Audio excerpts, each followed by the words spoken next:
வணக்கம் ஹஸ்பண்ட்ஸ். நம்ம ஆல்ரெடி வேளாண்மை புரட்சி பார்த்துருந்தோம். இன்றைக்கி என்ன பார்க்க போகிறோம் அப்படின்னு பார்த்தீங்கன்னா, இண்டஸ்ட்ரியல் ரெவல்யூஷன், அதாவது தொழில் புரட்சி தான் பார்ப்போம். ஸோ தொழில் புரட்சி பார்த்த வரைக்கும் மேக்ஸிமம் என்ன வரும் அப்படின்னு பார்த்தீங்கன்னா, இந்த அக்ரிகல்ச்சரில் எப்படி ஒரு 4 பேர் ரொம்ப முக்கியமான பங்கு கொடுத்துருந்தாங்களோ, அதே மாதிரி தொழில் புரட்சி வரும்போது ரொம்ப இம்பார்ட்டண்டான பங்கு கொடுத்துருப்பாங்க. இது நம்ம ஒரு லெசனாக பார்க்குறத விட கொஸ்டின் ஆன்சராக பார்த்து ஷார்ட்கட்டாக பார்த்தா உங்களுக்கு ஈஸியாக புரியும். பட் அதுக்கு முன்னாடி ஒரு சின்ன டெஃபினிஷன்ஸ் அண்ட் என்ன இது வாட் டு வாட் அப்படின்ற மாதிரி பார்க்கலாம். ஓகேங்களா? ஸோ தொழிற்புரட்சி என்பது கைத்தொழில் இருந்தும் இயந்திர உற்பத்தி மாறிய காலம். அதாவது நம்ம கையில் இப்போ பூம் இண்டஸ்ட்ரிலாம் சொல்லுவாங்க பார்த்தீங்களா, அந்த இண்டஸ்ட்ரீஸ்லாம் இந்த டைமில் தான் வரும். நூற்பாவு இண்டஸ்ட்ரீஸ்லாம் வரும் ஆக்சுவலாக. ஸோ கையிலேயே நம்ம துணிகள்லாம் நெய்ந்து என்ன பண்ணுவாங்க அப்படின்னு பார்த்தா டையிங் பண்ணுறதுலேருந்து எல்லாமே கையிலே தான் பண்ணுவாங்க. பட் ஆனால் அந்த காலகட்டத்தில் என்ன ஆகுது அப்படின்னு பார்த்தீங்கன்னா, சின்ன சின்ன ஒரு புதிய புதிய இயந்திரங்கள்லாம் கண்டுபிடிக்க ஆரம்பிச்சிருப்பாங்க அந்த காலகட்டத்தில். ஸோ 18ஆம் நூற்றாண்டில் இங்கிலாந்தோட விவசாயிகள் புரட்சி முடிஞ்சது அப்படியே கையோட என்ன ஆகும்னா இண்டஸ்ட்ரியல் ரெவல்யூஷன் ஸ்டார்ட் ஆக ஆரம்பிக்கும். முக்கியமாக என்ன அப்படின்னு பார்த்தீங்கன்னா, இங்கிலாந்தை பொறுத்த வரைக்கும் நிலக்கரி ரொம்ப நேச்சுரல் ரிசோர்ஸ் நிறைய இருந்தது. அதாவது இயற்கை வளங்கள் இருந்தது. நிலக்கரி மற்றும் இரும்பு தாது போன்ற இயற்கை வளங்கள் நிறைய இருந்ததுனால என்ன பண்ணுறாங்கன்னா, நீராவி கப்பலாகட்டும், இல்லை நீராவி படகுகளாகட்டும், இல்லை நீரை வெளியேற்றக்கூடிய பம்புகளாகட்டும், சுரங்கங்கள்லேருந்து நீரை வெளியேற்றக்கூடிய பம்பு, இதெல்லாம் இந்த இயந்திரம்லாம் தொழிற்சாலைகளுக்கு உள்ள இயந்திரங்கள்லாம் அப்போ தான் கண்டுபிடிக்க ஆரம்பிக்கிறாங்க. ஸோ இதுல ஒரு ஃபேக்ட் இருக்குது ஆக்சுவலாக. எக்ஸாம் பாயிண்ட் ஆஃப் வியூவில் முக்கியமான ஃபேக்ட் தான். ஸோ இந்த மாதிரி நிறைய இந்த நூற்பு ஜெனி ஆகட்டும், இல்லை பவர்லூம் ஆகட்டும், இந்த மாதிரி நிறைய நீராவி படகுகள், ரயில் இன்ஜின்கள், கலப்பைகள் இதெல்லாம் கண்டுபிடிக்கிற சுச்சுவேஷன் என்ன ஆகுதுன்னா, இதை பார்த்து இந்த இன்னோவேஷன் மற்றும் சயின்டிஃபிக் அட்வான்ஸ்மெண்ட்ஸ்லாம் பார்த்து இந்த ரொம்ப ஃப்ரான்ஸ் இருக்காங்க பார்த்தீங்களா, அவங்க ரொம்ப கடுப்பாகிறாங்க. என்னடா இவங்க என்னென்னமோ பண்ணுறாங்க அப்படின்றதுனால ரொம்ப ஒரு முக்கியமான விஷயத்த ஃப்ரான்ஸ் பண்ணுவாங்க. என்னத்துக்கு நீங்கள் கெஸ் பண்ணியிருப்பீங்க என்ன பண்ணியிருப்பாங்கன்னு சொல்லிட்டு, பாரிஸ் நகரம் இருக்குது பார்த்தீங்களா, அந்த நகரத்தில் ஒரு உயரமுள்ள ஒரு ஈஃபில் டவர்னு சொல்லுவாங்க. ஈஃபில் டவர் ஒன்று கட்டுப்படுறாங்க. ஏன் அப்படின்னு பார்த்தீங்கன்னா, ஏன்னா உங்ககிட்ட மட்டும் தான் இரும்பு தாது இருக்கா, உங்ககிட்ட மட்டும் தான் நேச்சுரல் ரிசோர்ஸஸ் இருக்கா. ஏன்னா இங்கிலாந்துக்கும் ஃப்ரான்ஸுக்கும் ஸ்டார்டிங்லேருந்தே எப்படி இருக்குன்னு பார்த்தீங்கன்னா ஒரு சண்டை அடிச்சுட்டே தாங்க இருப்பாங்க ஸ்டார்டிங்லேருந்தே. ஸோ மிக பெரும் கட்டுமானமாகிய இரும்பு பயன்படுத்துவதை கண்டு ஈர்ப்பு கொண்டு பிரெஞ்சுக்காரர்கள் என்ன பண்ணாங்க அப்படின்னு பார்த்தீங்கன்னா, 1889 சில்லறைகளில் 324 மீட்டர் உயரமுள்ள ஈஃபில் டவர் கோபுரத்தை பாரிஸில் எழுப்புவாங்க. ஸோ அது மட்டும் இல்லாமல் 1889ஆம் ஆண்டு ஒரு கண்காட்சியாகவே அதை மாற்றி விட்டுடுறாங்க. ஸோ அப்பயே 324 மீட்டர்ஸில் ஐஃபில் டவர் வைக்கிறாங்க. 1889 வைக்கிறாரு. ஸோ இதை கட்ட யார் அப்படின்னு பார்த்தீங்கன்னா, குவாஸ்டஃப் ஈஃபில் அப்படின்றவரால் கட்டுறாரு. ஸோ அதனால் அவர் பேர் ஈஃபில் அப்படின்ற அவர் பேரே வைக்கப்படுது. ஸோ அவர் தான் வடிவமைக்கிறார். ஓகேங்களா? ஸோ இந்த டிசைன் வடிவமைக்கிறார். ஸோ கோடை காலத்தில் வெப்ப விரிவாக்கம் இருக்குது பார்த்தீங்கன்னா, அதன் காரணமாக என்ன ஆச்சு அப்படின்னு பார்த்தீங்கன்னா, வெப்பத்தின் காரணமாக ஐஃபில் டவர் சில சென்டிமீட்டர் உயரம் அதிகரிக்குது. இன்னொரு விஷயம் என்ன அப்படின்னு பார்த்தீங்கன்னா, ஹிட்லர் இருக்கார் பார்த்தீங்கன்னா, ஹிட்லர் பாரிஸுக்கு போகும்போது ஐஃபில் கோபுரத்தில் லிஃப்ட் கேபிள்கள் துண்டிக்கப்பட்டிருக்கும். அதனால் அவர் மேலே செல்ல முடியாது. இது ஒரு எப்படி சொல்கிறது, எக்ஸாம் பாயிண்ட் ஆஃப் வியூவில் ஒரு பாக்ஸ் இருக்குது பார்த்தீங்கன்னா, அந்த மாதிரி பாக்ஸை வச்சு படிச்சுக்கோங்க. ஸோ எப்போ 1889 கட்டுறாங்க. 324 மீட்டர் இருக்கு ஐஃபில் டவர். குவாஸ்டஃப் ஈஃபிலால் வடிவமைக்கப்படுகிறது. அதுக்கப்புறம் ஹிட்லர் போகும்போது அந்த லிஃப்டோட டவர் துண்டிக்கப்படுது. இது பிரிட்டனுக்கு எங்களாலே முடியும் அப்படின்னு ஃப்ரான்ஸ் கட்டின ஒரு விஷயம் தான் ஐஃபில் டவர். இப்போ வரைக்குமே மிகவும் எல்லாராலையும் பேசப்படுற ஒரு அது ஓகேவா, ஒரு கண்காட்சின்னு வச்சுக்குவாங்க. ஒரு என்ன விஷுவல் ட்ரீட் தான் அது. ஸோ இப்போ என்ன நடக்குது அப்படின்னு பார்த்தீங்கன்னா, நிறைய இனோவேஷன் சயின்டிஸ்ட்லாம் நிறைய பண்ண ஆரம்பிக்கிறாங்க. அப்போ தான் இங்கிலாந்தில் கூடிய அறிவியல் மற்றும் தொழில்நுட்பம் ஒரு புதிய ஒரு ஆர்வமாக நிறைய பேர் பார்க்க ஆரம்பிக்கிறாங்க. நிறைய கண்டுபிடிப்புகள், புதிய இயந்திரங்கள், நிறைய செயல்முறைகள்லாம் உருவாக்கப்படுது. ஸோ நீராவி இயந்திரம் ஜேம்ஸ் வாட். இது சின்ன வயசில் இருக்கும்போது நிறைய சொல்லுவாங்க, நீராவி கண்டுபிடிச்சது யாரா சார், வாட் சார் அப்படின்வாங்க. ஸோ அந்த பையனுக்கு அந்த 3 கொஸ்டினுக்குமே ஆன்சர் தெரியாது. அந்த 3மே தெரியாது, வாட் அப்படின்றத வச்சு ஆன்சர் சொல்லுவான். ஸோ நீராவி இயந்திரத்தை கண்டுபிடிச்சவர் ஜேம்ஸ் வாட் அப்படின்னு சொல்லிட்டு. நெசவு இயந்திரங்களில் என்னென்ன கண்டுபிடிக்கப்பட்டது அப்படின்னு பார்த்தீங்கன்னா, ஸ்பின்னிங் ஜென்னி, வாட்டர் ப்ரொமியூல், அதுக்கப்புறமேட்டுக்கு இதெல்லாம் கண்டுபிடிக்கிறாங்க. இரும்பு உற்பத்தியில் சில விஷயம்லாம் இயந்திரங்கள்லாம் கண்டுபிடிக்கிறாங்க அப்படின்னு சொல்கிறாங்க. ஓகேங்களா? இதுக்கு என்ன ஆகுதுன்னா, பொலிட்டிக்கல் ஸ்டெபிலிட்டியும் கவர்மெண்ட் சப்போர்ட்டும் இந்த இயந்திரங்களை கண்டுபிடிக்கிறதுல ஹெல்ப் பண்ணுறாங்க அப்படின்னு சொல்கிறாங்க. ஆனால் என்ன ஆகுது அப்படின்னு பார்த்தீங்கன்னா, காலப்போக்கில் இது ரொம்ப வளர்ச்சி அடைய ஆரம்பிக்குது. ஸோ லேபர் சப்ளையும் இம்பார்ட்டண்டான இருந்தது, மார்க்கெட்டிங்கும் நல்லா இருந்தது, புவியியல் அமைப்புமே வந்துட்டு ஏன்னா நல்லா கடற்கரை இருந்தது, ஆறுகள் இருந்தது, கால்வாய்கள் இருந்தது. அதனால் அந்த நீராவி கப்பலில் வந்து போட்டு அதை வந்து ஒரு எக்ஸாம்பிள் மாடல் வந்து பண்ணி அவங்க விட்டு பார்க்கலாம். ஸோ எல்லா புவியியல் அமைப்புமே நல்லா இருந்தது, மார்க்கெட்டிங் சேல்ஸ் நல்லா இருந்தது, லேபர் சப்ளை இருந்தது, அவங்களுக்கு பொலிட்டிக்கல் சப்போர்ட் இருந்தது, கவர்மெண்ட் சப்போர்ட் இருந்தது, இனோவேஷன்ஸ் நல்லா இருந்தது, கேபிட்டல் அண்ட் காமர்ஸ் மூலதனம் மற்றும் வணிகமும் நல்லா இருந்தது. ஸோ இது எல்லாமே பாசிட்டிவ் சைட். அது மட்டும் இல்லாமல் மான்செஸ்டர்னு சொல்லுவாங்க பார்த்தீங்களா. ஸோ அந்த மான்செஸ்டர்ன்ற பேர் எப்படி இந்தியாவுக்கு வந்து கொண்டு வருவாங்க அப்படின்னு பார்த்தீங்கன்னா, இங்கிலாந்தில் வந்து வடமேற்கு பகுதியில் வந்து ஒரு பெரிய நகரம் தான் மான்செஸ்டர் அப்படின்னு சொல்லுவாங்கங்க. அந்த மான்செஸ்டர் வந்து வடகொடை தலைநகரம் அப்படின்னு சொல்லுவாங்க இங்கிலாந்தில், அதாவது கேபிட்டல் ஆஃப் த நார்த் அப்படின்னு சொல்லுவாங்க. அதாவது காட்டனோபிலிஸ் அப்படின்னு சொல்லிட்டு ஒரு புனைப்பெயரால் அழைக்கப்படும் இந்த மான்செஸ்டர். ஏன் அப்படின்னு பார்த்தீங்கன்னா வந்து பருத்தி தொழில் வந்து அங்கே முக்கியமாக இருக்கும், அதனால தான் காட்டன் சொல்லுவாங்க பார்த்தீங்கன்னா, அதனால் காட்டனோபிலிஸ் அப்படின்னு சொல்லிட்டு அழைப்பாங்க. அது மட்டும் இல்லாமல் ரோமானியர்களுடைய காலத்தில் மாமூசியம் அப்படின்ற ஒரு கோட்டை வந்து அந்த இடத்துல நிறுவப்பட்டதாக சொல்கிறாங்க. இது வந்து 19ஆம் நூற்றாண்டுடைய தொழில் புரட்சியோட மையமாக இருக்குது அப்படின்னு சொல்கிறாங்க. உலகே வந்து வியந்து பார்க்குது. ஸோ உலகுடைய முதல் பயணிகள் வந்து ரயில் நிலையம் வந்து ஒன்று வந்து அமைக்கிறாங்க. அது எந்த இடத்துல அப்படின்னு பார்த்தீங்கன்னா, லிவர்பூல் ரோட்டில் வந்து ஒரு நிலையம் அமைக்கிறாங்க. ஸோ நம்ம வச்சுக்கோங்க லிவர்ஃபுல், லிவர்னா ஓகேங்களா, நாம் வச்சுக்கோங்க உடல் உறுப்பு. ஸோ லிவர்ஃபுல் அந்த இடத்துல ஓகேங்களா. ஸோ ஃபஸ்ட் இங்கே பார்த்தீங்க அப்படின்னா டெஃபினிஷன்னா, தொழில் புரட்சி என்பது கைத்தொழில் இருந்து இயந்திர உற்பத்திற்கு மாறிய காலகட்டம். இது விவசாய சமூகத்தை தொழில் மையமான நகர சமூகமாக மாற்றியது. ஆரிஜின் பார்த்தீங்கன்னா இங்கிலாந்தில் உங்களுக்கே தெரியும். ஓகே, காலம் அப்படின்னு பார்த்தீங்கன்னா பொதுவாக 1860களில் இருந்து 1840கள் வரை முதல் தொழில் புரட்சி நிகழ்ந்தது. ஸோ வந்து தொழில் புரட்சி பொறுத்த வரைக்கும் செகண்ட் இண்டஸ்ட்ரியல் ரெவல்யூஷன் அப்படின்ற ஒரு விஷயமும் நடக்கும் ஓகேங்களா. ஏன்னா நிறைய இது பண்ணணும், உங்களுக்கு செகண்ட் ரெவல்யூஷன்ஸ் பற்றி அப்புறம் சொல்கிறேன். சாரிங்க. ஸோ கோல் அண்ட் அயன் நான் ஃபஸ்ட்டே சொன்ன மாதிரி தான் நிலக்கரி இரும்பு வந்து உங்களுக்கு ரொம்ப அதிகமாக கிடைக்கப்பட்டுச்சு. விவசாய புரட்சி வந்து ஒரு முன்னேற்றமாக வந்துட்டு உணவு உற்பத்திக்கு எப்படி இருந்ததோ அதே மாதிரி மக்கள் வந்துட்டு நகரங்களுக்கு வர ஆரம்பிக்கிறாங்க. அதனால் புதிய கண்டுபிடிப்புகள் வந்து அதிகரிக்குது, இன்வென்ஷன். ஸோ என்னென்ன அப்படின்னு பார்த்தீங்கன்னா ஆல்ரெடி சொன்னதான் நீராவி இன்ஜின்கள், நூற்பு இயந்திரம், ஸ்பின்னிங் ஜெனி, விசைத்தறி, பவர் ப்ளூம், அதாவது பவர் ப்ளூம் ஆகட்டும் இதெல்லாம் கண்டுபிடிக்கப்படுறாங்க. ஸோ வணிகம் அப்படின்னு பொறுத்த வரைக்கும் ட்ரேட் அண்ட் காலனைசேஷன் நல்லா இருக்குது. ஸோ கொஸ்டின் ஆன்சராக வந்து மற்ற எல்லாமே பார்த்துடலாம். ஸோ டெஸ்ட் சீரியஸ் வந்துட்டு யூனிட் 9ல் டாபிக் வந்து இண்டஸ்ட்ரியல் ரெவல்யூஷன். தொழிற்புரட்சி எந்த நாட்டில் முதலில் தொடங்கியதுன்னா அதே தான். அப்போ அக்ரிகல்ச்சர் ரெவல்யூஷன் எங்கே தொடங்குச்சோ அதே டைம் ஆஃப் த பீரியடில் தான் அதுக்கப்புறம் முடிஞ்சதுக்கப்புறம் இண்டஸ்ட்ரியல் ரெவல்யூஷன் வரும்.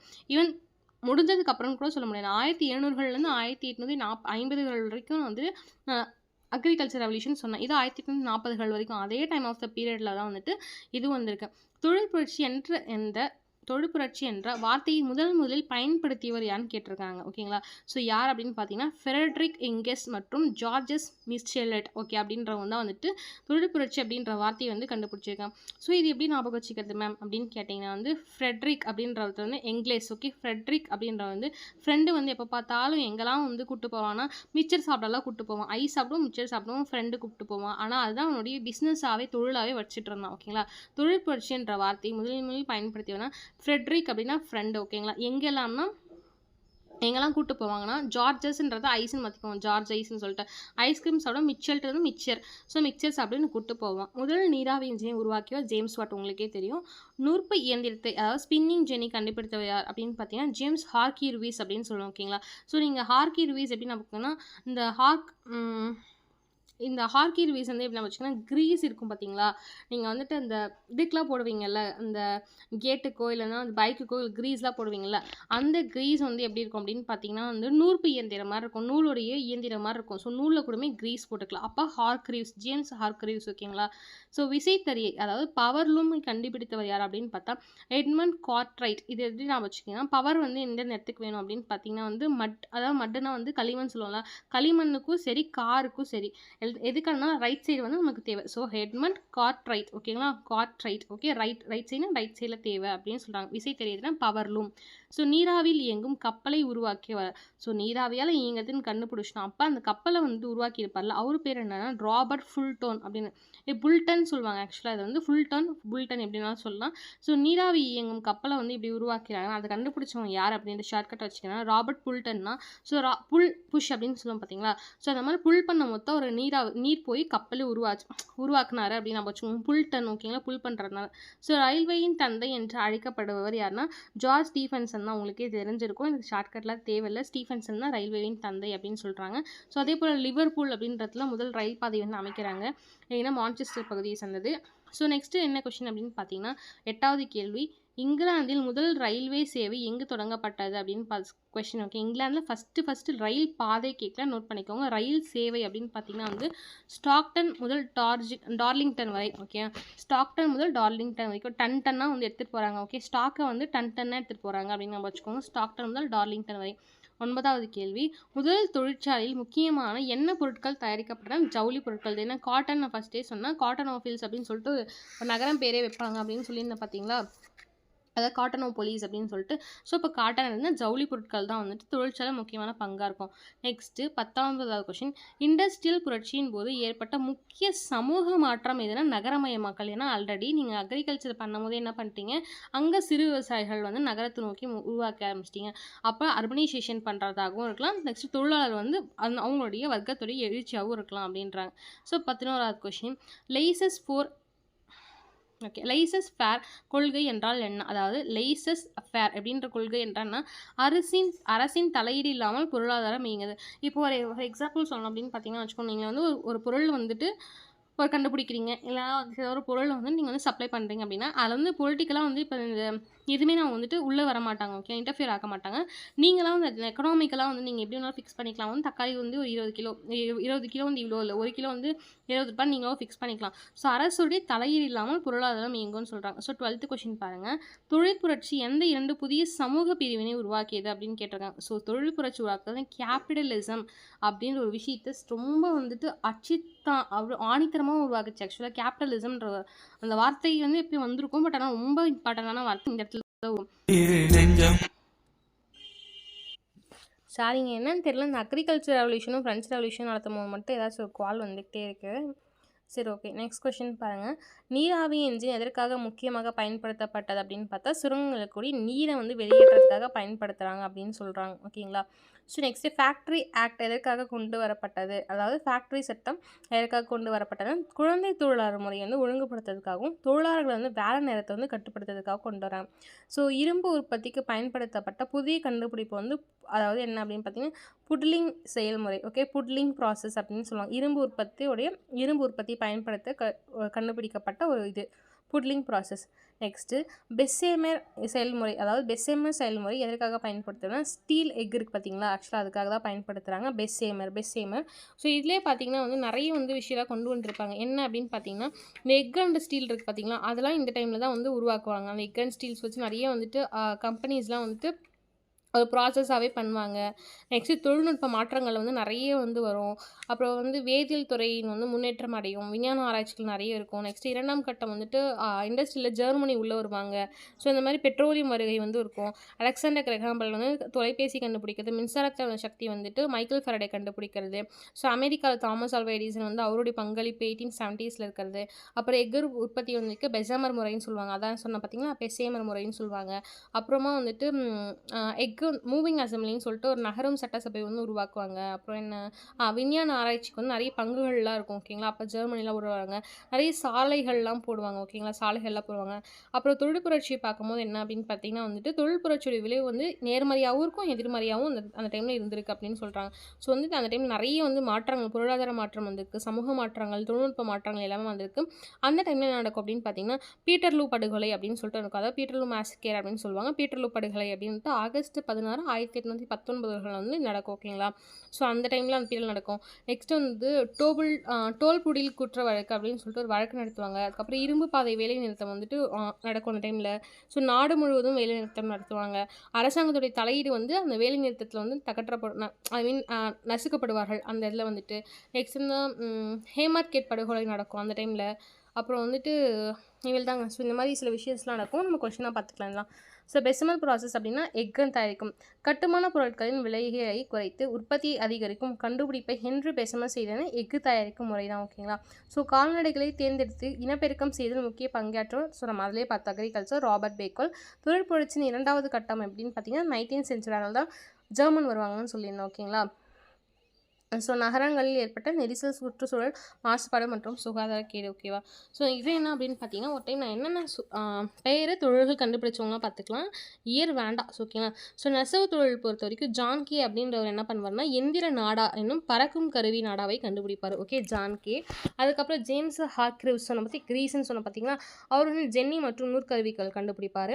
ரிச்சர்ட் ஆர்க்ரைட் ரைட்டுன்னு சொன்ன பார்த்தீங்கன்னா, அவர் வந்து என்ன கண்டுபிடிப்பார் அப்படின்னு பார்த்தீங்கன்னா, நீர்ச்சட்டம் மற்றும் நூற்கருவிகள் கண்டுபிடிச்சிருப்பாரு. நெக்ஸ்ட் சாமுவல் கிராம்ப்டன் அப்படின்றவர் மியூல் மற்றும் மென்மையான நூற்கும் கருவி வந்து கண்டுபிடிச்சிருப்பார். நெக்ஸ்ட் ஹெட்மன் கார்ட்ரைட் அப்படின்றவர் விசைத்தறி கண்டுபிடிச்சிருப்பார். எலி விட்னி அப்படின்றவங்க பருத்திலேருந்து விதையை தனியாக பிரிக்கிற ஒரு இதை கண்டுபிடிச்சிருப்பாங்க. நீங்கள் எவ்வளோ நேரம் பருத்திலேருந்து அந்த விதையை எடுத்துகிட்டு இருக்க முடியும் பார்த்துக்கோங்களேன். நான் கூட எடுத்துருக்கேங்க. ஆக்சுவலாக சின்ன வயசில் இருக்கும்போது நிறைய பருத்தி இருக்குது பார்த்தீங்களா, அது விதையை எடுத்து தனியாக போட்டு பருத்திலாம் வந்து தனியாக வச்சுருப்போம். ஓகேங்களா? ஸோ அந்த மாதிரி எலி விட்னி அப்படின்றத நான் பண்ணுறேன்னா, ஸோ இது எப்படி நான் வச்சுன்னா, எலி என்ன பண்ணுன்னா தனித்தனியாக சீட்ஸ் வந்து பருத்திலேருந்து எடுத்தது நான் வச்சுக்கோங்க. எலி விட்னி. ஸோ நெக்ஸ்ட் அதே எலியாஸ் ஹாவே தான். இவர் வந்து எலின்ற பேரே வருதுங்க பாருங்களேன். எலி விட்னி வந்து என்ன பண்ணுறாங்கன்னா, பருத்திலேருந்து விதையை தனியாக எடுக்கிற மிஷின் கண்டுபிடிக்கிறாங்க. எலியாஸ் ஹோவே அப்படின்ற தையல் இயந்திரம் கண்டுபிடிக்கிறார். அவர் தான் வந்து தையல் இயந்திரத்தை கண்டுபிடிச்சார். ஸோ நிலக்கரி மற்றும் இரும்பு தொழில் பொறுத்த வரைக்கும் யார் அப்படின்னு பார்த்தீங்கன்னா வந்து சார் ஹாம்பரி டேவின்ற ஒருத்தர் வருவாருங்க. அவர் தான் பாதுகாப்பு விளக்கை வந்துட்டு இந்த ஹம்மிங் பேர்ட் அப்படின்னு வச்சுக்கோங்க. ஹம்ப்ரி அப்படின்னா ஹம்மிங் பறவை பார்த்தீங்கன்னா, அது வந்து பாதுகாப்பாக இருக்கணும், விளக்க தேடி போகுதுன்னு நம்ம வச்சுக்கோங்க. நெக்ஸ்ட்டு ஹென்ரி பெசமர் அப்படின்னா இரும்பு மற்றும் எஃகு உற்பத்தியுடைய முறை. நெக்ஸ்ட்டு ஜான் ஸ்மிட்டன் அப்படின்னா ஸ்மிட்டன் கண்ணை வந்து ஸ்மிட் பண்ணுவோம் பார்த்தீங்களா, அது வந்து கற்கரியல் எரியூட்டும் உடலை வந்து கண்டுபிடிச்சிருப்பாருங்க. ஓகேங்களா? ஸோ நீராவி என்ஜின் பொறுத்த வரைக்கும் உங்களுக்கே தெரிஞ்சிருக்கும். ஜேம்ஸ் வாட் வந்து நீராவி கருவி கண்டுபிடிச்சிருப்பாரு. நெக்ஸ்ட்டு ஜார்ஜ் ஸ்டீஃபன்சன் அப்படின்றவர் வந்துட்டு நீராவி ரயில் இயங்குமோடைய இயந்திரம் கண்டுபிடிச்சிருப்பாரு. நெக்ஸ்ட் ராபர்ட் புல்டன் சொன்ன பார்த்தீங்களா, புல் பண்ணுறாங்கன்னு சொல்லிட்டு அது நீராவி படகு வந்துட்டு கண்டுபிடிச்சிருப்பாரு. போக்குவரத்து வளர்ச்சி பொறுத்த வரைக்கும் மேக் ஆடம்னு சொல்லுவாங்க ஒருத்தர், ஜாக் மேக் ஆடம் சொல்லிட்டு. அவர் வந்து சேற்றுக்கு பதிலாக வந்து ஒரு தார் மிஷின் இருக்குது பார்த்தீங்கன்னா, தாரை வந்து ரோட்டில் போடுவாங்க. அவர் அதான் கண்டுபிடிச்சார், மேக் ஆடம் அப்படின்ற ஒருத்தர். ரொம்ப இம்பார்ட்டண்டான பாயிண்ட் நோட் பண்ணிக்கோங்க. நெக்ஸ்ட் செய்தி தொடர்பு உங்களுக்கே தெரியும், வேறு யாருங்க, நம்ம அலெக்சாண்டர் கிராம்பல் தான். ஸோ தாமஸ் ஆல்வா எடிசனும் அவருடைய டைமில் வந்து இது பண்ணியிருப்பாங்க. ஸோ முக்கியமான யார் அப்படின்னு பார்த்தீங்கன்னா, ஜேஎன்கே ஞாபகம் வச்சுக்கோங்க, இந்திர நாடா. அப்புறம் வந்து எலி விட்னி பருத்திலேருந்து விதையை தனியாக எடுக்கிறது, எலி விட்னி ஞாபகம் வச்சுக்கோங்க. ஜேம்ஸ் வாட் ஞாபகம் வச்சுக்கோங்க. ராபர்ட் புல்டன் நீராவி படகு. அப்புறம் மெக்காடம் வந்து தார் கண்டுபிடிச்சது. அலெக்சாண்டர் கிரகாம்பல் இவங்களாம் ஞாபகம் வச்சுக்கோங்க. ஓகேங்களா? ஸோ இண்டஸ்ட்ரியல் ரெவல்யூஷன் பொறுத்த வரைக்கும் இதோட முடிஞ்சிச்சு. நம்ம அதுக்கடுத்து 9th யூனிட்டில் என்ன பார்க்க போகிறோம் அப்படின்னு பார்த்தீங்கன்னா, ஆல்ரெடி ஃப்ரெஞ்ச் ரெவல்யூஷன் நம்ம ஆல்ரெடி பார்த்துட்டோம். ஸோ ஃப்ரெஞ்ச் ரெவல்யூஷன் பார்த்ததுக்காம அதுக்கப்புறம் அடுத்த டாபிக் வந்து அமெரிக்கன் வார் ஆஃப் இண்டிபெண்டன்ஸுமே பார்த்துருப்போம். ஓகேங்களா? ஸோ வந்து அதுக்கப்புறம் ரஷ்யன் ரெவல்யூஷன் பார்க்கலாங்க நெக்ஸ்ட். ஓகேங்களா? ரஷ்யன் ரெவல்யூஷன் பார்க்கலாம், போலாந்தோட பிரிவினை எப்படின்றது, அப்புறம் பிரஷ்ய மன்னர் வந்து எப்படி வந்து பண்ணாருன்னு பார்க்கலாம். ஸோ அமெரிக்கா உள்நாட்டு போர் பார்த்துருப்போம். இந்த டாப்பிக்கில் 6 வேளாண்மை தொழில் புரட்சி மற்றும் ஃப்ரெஞ்ச் புரட்சி ஆல்ரெடி பார்த்துட்டோம். அதுக்கப்புறம் இன்னும் பேலன்ஸ் என்ன அப்படின்னு பார்த்தீங்கன்னா, 9th யூனிட்டில் நெப்போலியன் போனபர்ட்டும் நெக்ஸ்ட்டு வியன்னா காங்கிரஸும் பேலன்ஸ் இருக்குது. நெப்போலியன் போனபர்ட், வியன்னா காங்கிரஸ் இருக்குது. நெக்ஸ்ட்டு வந்து அமெரிக்கன் விடுதலை போர் பார்த்துருப்போம். அமெரிக்கா உள்நாட்டு போர் பார்த்தோமான்னு தெரியல, அமெரிக்க விடுதலை போர் பார்த்துருப்போம். ஸோ ரெனைசான்ஸ் வந்து பார்த்திங்கன்னா மறுமலர்ச்சி பொறுத்த வரைக்கும் வந்துட்டு இந்த விஞ்ஞானத்துறை எப்படி வந்துச்சு, அப்புறம் ஜெர்மனில் ஒரு சீர்திருத்தங்கள் எப்படி இருந்தது, ஜெர்மனி சபைகள் எப்படி இருந்தது, இங்கிலாந்தோடைய சமய சீர்திருத்தம் எப்படி இருந்தது, கவுண்டர் ரெஃபர்மேஷன் ஆக்ட் எப்படி இருந்ததுன்னு பார்ப்போம். அப்புறம் வந்து தேசிய நாடுகள் தோற்றம் இருக்குது பார்த்திங்களா, அது வந்து 2-3 இருக்கும். அந்த 100 போர் இருக்குங்க. அதுக்கப்புறம் ரோஸ் வார் இருக்கும். இந்த ரோஸ் வார்ன்றது ஒருத்தர் வந்து சிகப்பு ரோஜா வச்சுருப்பாரு, அப்புறமேட்டுக்கு ஒருத்தர் வந்து வெள்ளை ரோஜா வச்சுருப்பாரு. ஆனால் அந்த டைமில் அது ரோஸ் வார் அழைச்சிருக்க மாட்டாங்க. பிற்காலத்தில் வந்து ஒரு ஆத்தரை ஒரு 19th சென்ச்சுரியில் ஒரு ஆத்தரை வந்து எழுதியிருப்பாரு. ஸோ அதை வச்சு தான் ரோஸ் போர்னு கண்டுபிடிச்சிருப்பாங்க. ஸோ அதெல்லாம் நம்ம நாளைக்கு பார்க்கலாம். நாளைக்கு என்ன டாபிக் பார்க்கலாம் அப்படின்றத நீங்கள் கீழே கமெண்ட் பண்ணுங்கள்.